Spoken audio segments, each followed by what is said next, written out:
लेकिन उनके खुद के खाने के वांदे ऐसे लोग भी खड़े हो गए जिनको कोई पहचानता नहीं है। आज 2 साल का बच्चा वो गटर में गिर गया, 24 घंटे के बाद वो गटर से उसकी लाश मिली है। तो ये बेदरकारी भाजपा के कॉरपोरेटरों की है। वक्त और फक्त चुनाव के वक्त खड़े हो जाना, ये कोई राजनीति नहीं होती है। आदाब, आप तक समाचार में स्वागत है आपका। सूरत के लिंबायत में वार्ड नंबर 18 में उपचुनाव आए हैं और इस उपचुनाव की वजह ये रही कि यहाँ पर जो तत्कालीन भारतीय जनता पार्टी के काउंसिलर थे उनको देहांत हुआ, स्वर्गवास हुए। उसके बाद यहाँ पर उपचुनाव आया है। इस उपचुनाव में सीट है इन तमाम पार्टियों के अंदर, एक वार्ड है और वहाँ पर 5 कैंडिडेट जिसमें एक निर्दलीय भी है। कांग्रेस के कार्यालय पर इस वक्त हम खड़े हैं। यहाँ पर पिछले जो डेप्यूटी मेयर रह चुके मास्टर साहब की काफ़ी मेहनत रही है इस वार्ड में और इस पूरे सूरत के विस्तार की अगर हम बात करें तो यहाँ पर हमारे साथ उनके बेटे भी हैं और यहाँ के जिम्मेदार भी है कांग्रेस से। कैसे देखते हो सर, कितनी कुछ जो है कमियां हैं इस वार्ड के अंदर? 4 साल जो सत्ता में रहे यहाँ पर, उन लोगों ने कुछ काम किया या नहीं? जी बिल्कुल, मैं बताना चाहूँगा कि ये वार्ड नंबर 18 लिंबायत का जो उपचुनाव है, पिछले 4 साल जो कॉरपोरेटर रहे हैं, इन्होंने यहाँ पर आने के बाद, चुन के आने के बाद यहाँ पर आकर पब्लिक की समस्या को ना जाना है ना पहचाना है।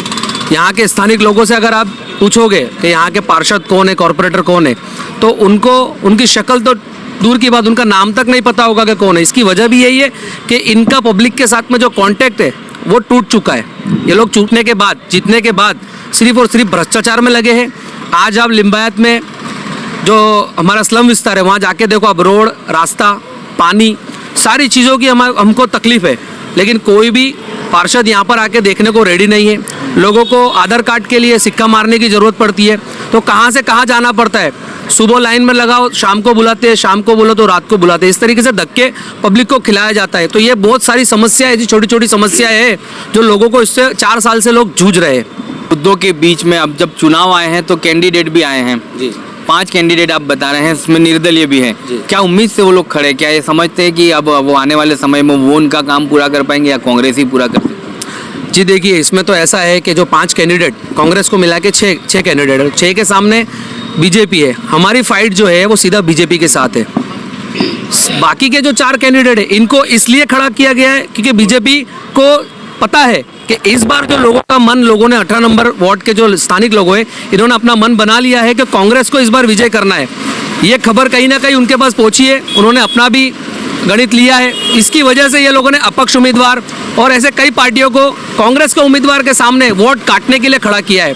लेकिन मैं आपको बताना चाहता हूँ कि लोग इस बार जाग चुके हैं और पब्लिक इस बार कांग्रेस के साथ है और कांग्रेस को मत देगी और इस बार हम भारी मतों से विजय होंगे। ऐसी कई पार्टियां, तो उन कुछ पार्टियों का भी आप नाम दे जो भारतीय जनता पार्टी से मिलकर काम करती है, जिन्हें कहा जाता है कि वो बी टीम साबित होती है। जब चुनाव आते हैं तभी वो वोट तोड़ने के लिए खड़ी होती है। ऐसे तो बहुत पार्टियां हैं। अभी हमारे सामने एक निर्दलीय उम्मीदवार खड़े हैं जिनको अभी मैं उनके बारे में पर्सनल भी नहीं जाना चाहूँगा, लेकिन उनके खुद के खाने के वांदे ऐसे लोग भी खड़े हो गए जिनको कोई पहचानता नहीं है। तो ये क्यों खड़े हुए हैं? क्योंकि इनको पैसे से मदद की जा रही है, इनको मुस्लिम मतदारों का वोट तोड़ने के लिए खड़ा किया है। ऐसे और भी बहुत पार्टी, आम आदमी पार्टी है, MIM है, ये सब सिर्फ चुनाव के वक्त ही आते हैं। 5 साल लोगों के बीच में खड़े रहना और उनका काम करना, ये जब उनको समझ में आएगा तब पता चलेगा कौम की प्रॉब्लम क्या है, लोगों की समस्या क्या है। फक्त और फक्त चुनाव के वक्त खड़े हो जाना, ये कोई राजनीति नहीं होती है। MIM तो ये भी कहती है कि जब कांग्रेस ने काम नहीं किया तो MIM को समाज के बीच में आना पड़ा। इस बात को कैसे देखते हो? MIM समाज के बीच में आए, अच्छी बात है, लेकिन अच्छी नीयत लेके आए। उनकी नीयत अच्छी नहीं है, वो पूरे इंडिया के अंदर कांग्रेस को हराने का काम करती है। उनकी नीयत सही नहीं है, इसके लिए उनके साथ ना मुस्लिम है ना देश के कोई दूसरे समाज के लोग हैं। विस्तार को कैसे देखते हो? समस्याओं का, किन समस्याओं को अब तक जो है पूरा नहीं कर पाई है जो 4 काउंसिलरों की पैनल यहाँ से जीत के आई है? 4 काउंसिलर की जो पैनल जीत के आई है उनका फक्त है कि मकसद है हिंदू मुसलमान करना और इन्होंने हमेशा मालदार बस्ती के अंदर काम किया है, जहाँ गरीब लोगों की बस्ती है, स्लम विस्तार है, ऐसे विस्तारों में इन्होंने काम नहीं किया। और स्लम विस्तार के अंदर परप्रांतीय रहते हैं, गरीब लोग रहते हैं और यहाँ पे अनेक समस्या है। मैं आपको बताता हूँ कि हर साल जब पानी भरता है, बरसात गिरती है, तो हम जहाँ पर खड़े हैं इस जगह पर 5 से 7 फुट पानी भर जाता है। और ये पानी भरने का कारण ये है कि ये लोगों ने तापी के शुद्धिकरण के नाम पर वालक खाड़ी और वराचा खाड़ी को इसमें डाइवर्ट किया। और बिल्डरों ने, मैं खास तौर पर बिल्डरों भी और सूरत महानगर पालिका के जो कर्मचारी है, इनकी मिलीभगत से ये खाड़ी के ऊपर दबान हुआ। जो नदी थी उसको नाला बना के ये लोगों ने इसके ऊपर दबान किया और उसका पाप यहाँ के रहने वाले 10,000 परिवार को भोगना पड़ता है। इसके अलावा जो है यहाँ पर इंडस्ट्रियल सूरत की सिटी को कहा जाता है। इंडस्ट्रियल में क्या क्या तकलीफों का सामना करना पड़ता है? स्लम विस्तार तो मजदूरी करने जाता है, हीरा उद्योग भी यहाँ पर मिट गया है। देखो, दरअसल क्या है कि हमारे देश के बड़ा प्रधान जी एक नारा लेके आए थे, सबका साथ सबका विकास। लेकिन उन्होंने कुछ लोगों का विकास किया, बाकी सब लोगों का सत्यानाश किया है। दूसरी बात, हमेशा ये लोग आरएसएस लोभी लोग रहे या आरएसएस के आइडियोलॉजी के उस पर काम करते हैं और देश के अंदर दलित, मुस्लिम और जो समाज है इनको कुचलने का काम किया है। धंधा उद्योग ये लोगों ने इनके बड़े मित्र के हाथ में दे दिया है। जो लघु उद्योग होता था, लघु उद्योग खत्म हो गया और लघु उद्योग खत्म होने की वजह से यहाँ के जो लोग हैं उनको काम नहीं मिल रहा। जी चलिए, अब हम जनाब मरहूम शेख शब्बीर मास्टर साहब के बेटे से बात करेंगे। आपके वालिद ने एक काफ़ी लंबी लड़ाई लड़ी है समाज के लिए और समाज के मुसलमानों के लिए, दलितों के लिए, आदिवासियों के लिए, यानी तमाम अल्पसंख्यक जो है उनके लिए एक लंबी लड़ाई लड़ी। डेप्यूटी मेयर में भी वो रहे हैं, काफ़ी उनकी लोक चाहना रही। कैसे देखते हो आप आपके पिताजी के सपनों को साकार करने में आप कितनी मदद करोगे और आने वाले दिनों में कांग्रेस को कितना यहाँ पर मजबूत किया जाएगा? फिलहाल इस चुनाव को लेकर आपकी क्या कुछ मेहनत रही, क्या कुछ सवाल है आपके? जी, आप जैसे देखना चाहते हो, यहाँ पे 2000 जब मेरे वालिद साहब यहाँ से जीते थे तो यहाँ पे डेवलपिंग नहीं था। आप यहाँ से आप पूछ सकते हो कि 2000 से 2005 तक यहाँ पे नल की सुविधा नहीं थी, उन्हें नल दी। गटर का जो काम था यहाँ पे स्थानीय लोगों के लिए उन्होंने यहाँ पे किया। और उसके बाद में यहाँ पे जितनी हो सकती है वहाँ पे जितनी डेवलपिंग हो सकती है, हमने ना कोऑपरेटर रह के हुए उन्होंने लोगों का काम किया। आज आप देख सकते हैं कि मिट्टी खाड़ी में अगर आप नाम कहना चाहते हो शब्बीर अहमद मास्टर साहब, तो उनके नाम पे आप यहाँ पे सूरत में कहीं भी बोलो तो आपको मिट्टी खाड़ी में कोई भी बंदा यहाँ ला के छोड़ जाएगा। तो हम यहाँ पे कांग्रेस को इतना मजबूत करना चाहते हैं कि हमारे जो विस्तार के काम है, आप देख सकते हो कि यहाँ पे जो खाड़ी किनारे जो पंपिंग का काम हुआ था ये एक्चुअली फेल हो चुका है। बहुत टाइम से, ये 5 साल या 10 साल से ऐसा ही पड़ा है और यहाँ पे हर साल पानी की समस्या होती है। और यहाँ पे जो वर्कर लोग हैं, यहाँ पे गरीब बस्ती है, यहाँ पे जो सूरत में जितनी भी टेक्सटाइल क्षेत्र है, यहाँ पे काम करने वाले मजदूर लोग हैं, यहाँ पे जब पानी भरा जाता है तो उनका आने जाने की तकलीफ हो जाती है। 5 से 7 दिन यहाँ पे पानी भरा हुआ रहता है। जो बीजेपी के कॉरपोरेटर लोग हैं वो यहाँ पे एक भी पानी के भरा हुआ 5 दिन तक वो लोग यहाँ पे नहीं आते। जो भी आते हैं हमारे कांग्रेस पार्टी के जितने कार्यकर्ता है, जो नेता है, वो सब यहाँ पे आके जो भी मदद करते हैं वो जितना हो सके वो किया जाता है।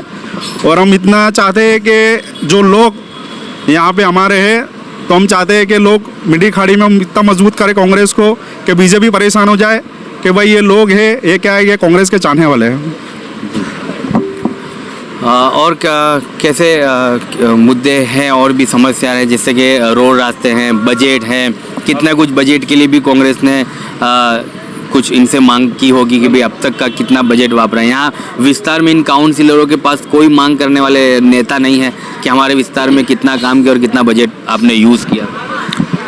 देखिए, अभी भूपेंद्र भाई पटेल जो है मुख्यमंत्री, इन्होंने अभी एक कायदा वापस निकालने जा रहे हैं। जो राइट टू इन्फॉर्मेशन जो है, जो पब्लिक को उजागर होता है कि भाई वो अपना हक क्या है, हमारे लिए क्या यूज़ किया है, उसकी जानकारी के लिए आरटीआई करते हैं। तो उसको ख़त्म करने के लिए लोग ने लाया है कि कोई मिसगाइड नहीं करेगा, मिसयूज़ नहीं करेगा। तो ये एक बचने का तरीका ढूंढ रहे हैं। कॉरपोरेटर जो है अपनी जो उनकी सालाना जो ग्रांट होती है वो ग्रांट वो वापर नहीं सकते, वापरना चाहते ही नहीं है, तो वापर कैसे सकेंगे? उनकी ग्रांट पूरी रह जाती है। कहीं ना कहीं कॉन्ट्रैक्टरों के साथ में मिली भगत करके उनको बड़े कॉन्ट्रैक्ट दिलाकर अपना जो ग्रांट यूज़ करते हैं उसको निकाला जाता है। पब्लिक के स्थानिक काम जैसे रोड, रास्ते, अभी भी आप यहाँ का विजुअल ले सकते हो। अब देखो रोड, रास्ते किस तरह से खाली पड़े। 2 दिन पहले की घटना मैं आपको बताना चाहता हूँ कि वरियाओं में एक बच्चा, जहाँ गटर का नाला खुला हुआ था, उसका ढक्कन खुला हुआ था, कई लोगों ने बार बार फरियाद करी फिर वो बच्चा वो कंप्लेंट को क्रॉस नहीं करने में आया, उसकी फरियाद का निकाल नहीं हुआ। आज 2 साल का बच्चा वो गटर में गिर गया, 24 घंटे के बाद वो गटर से उसकी लाश मिली है। तो ये बेदरकारी भाजपा के कॉरपोरेटरों की है और सरकारी अधिकारियों की है। इनकी मिली भगत के कारण ही आज सूरत शहर के अंदर ना कोई डेवलपिंग हो रहा है और स्लम विस्तारों की तो बात बहुत दूर की है सर। उसके बाद भी कल कुछ हुआ, कोई गिरा है? यहाँ सूरत के अंदर एक बहुत बड़ा खाड़ा पड़ा हुआ था, तो वीडियो बड़ी वायरल हुई है, जहाँ पे रात को रिक्शा वो खाड़े में गिर गई है। सारे सूरत शहर ने देखा, वायरल हुआ, बावजूद उसके उसका काम नहीं किया गया। फिर आज कल रात को एक बंदा अपनी बाइक से जा रहा था, वो फिर उस खाड़े में गिर गया। तो ये आप देख सकते हो कि पब्लिक की जान के साथ में ये लोग कितना अपना इंसानियत रखते हैं और कैसा खिलवाड़ कर रहे हैं उनके साथ में, उनकी जान के साथ में, कि पब्लिक गिरे मरे या जो भी हो, उनको उससे कोई फ़र्क नहीं पड़ता है। उनको सिर्फ फ़र्क पड़ता है तो भ्रष्टाचार से पड़ता है। तो ये वार्ड नंबर 18 का लिम्बायत जो इलाका है, यहाँ पर मीठा खाड़ी इसे कहा जाता है, मीठी खाड़ी। और ये जो है आप देख सकते हैं कि संजय रामानंद के यहाँ पर कांग्रेस में इनको टिकट दिया गया है और उनके लिए ये लोग जो है ग्राउंड जीरो मेहनत करते हैं, इलाके में घूमते हैं सिर्फ इसलिए कि आने वाले 4 सालों में पैनल पूरी दी गई थी भारतीय जनता पार्टी की, कहीं ना कहीं वो नाकाम हुई है। और अब ये जो 1 साल बचा है उसमें लोग चाहते हैं कि जो बचे काम है स्लम विस्तार के, अल्पसंख्यकों के विस्तारों के, जहाँ पर इन्होंने अब तक चक्कर नहीं लगाए हैं, इनका नाम तक जो है यहाँ के रहवासी लोग नहीं जानते कि काउंसिलरों का नाम क्या है, तो चेहरा तो दूर की बात। तो अब ये लोग ये चाहते हैं कि 1 साल बचा है, उसके अंदर ऐसे आप नुमाइंदों को चुन कर लाते हैं तो कहीं ना कहीं आपके बचे हुए कामों की समस्याओं को जल्द से जल्द दूर किया जाता है। लेकिन एक बात मैं सूरत के रहवासियों से ये भी कह दूं कि जब गणेश पंडाल में पथराव हुए थे तब ये 4 पार्टी जो अभी आपके सामने लड़ने आई है और वोट तोड़ने आई है, उसमें से एक भी नुमाइंदा वहाँ पर नहीं दिखाया था। हमने ग्राउंड जीरो किया था, असलम साइकिल वाला के अलावा आपकी आवाज़ कोई नहीं बना था। कांग्रेस से असलम साइकिल वाला आते हैं, काफ़ी समाज के लोगों के कामों में खड़े रहते हैं, सामाजिक काम भी करते हैं और कहीं ना कहीं आज उनकी ये टीम खड़ी है असलम साइकिल वाला की, जिनका मानना है कि ऐसे समय पर कांग्रेस को जिता कर लाओगे, हर वक्त हारे हुए असलम साइकिल वाला जब आपकी आवाज़ बन सकते हैं तो उनके जीते हुए नुमाइंदों को भी आपके लिए दिन रात काम करवा सकते हैं और दुड़ा सकते हैं। तो प्लीज़ आपको अब ये समझना है कि आपके विस्तारों में वोट तोड़ने के लिए तो हर कोई आएगा, लेकिन हमें उसे वोट देना है। अब तक हमने जो गलतियां की उसको दोहराना नहीं है, उसको सुधारना है। तो इस वार्ड के अंदर आप एक मिसाल दीजिए गलती को सुधारने की और देखिए फिर आपके विस्तारों के काम सत्ता पक्ष कैसे करता है। उन्हें ये मैसेज दीजिए कि आप जाग गए हैं, आप सोए हुए नहीं हैं।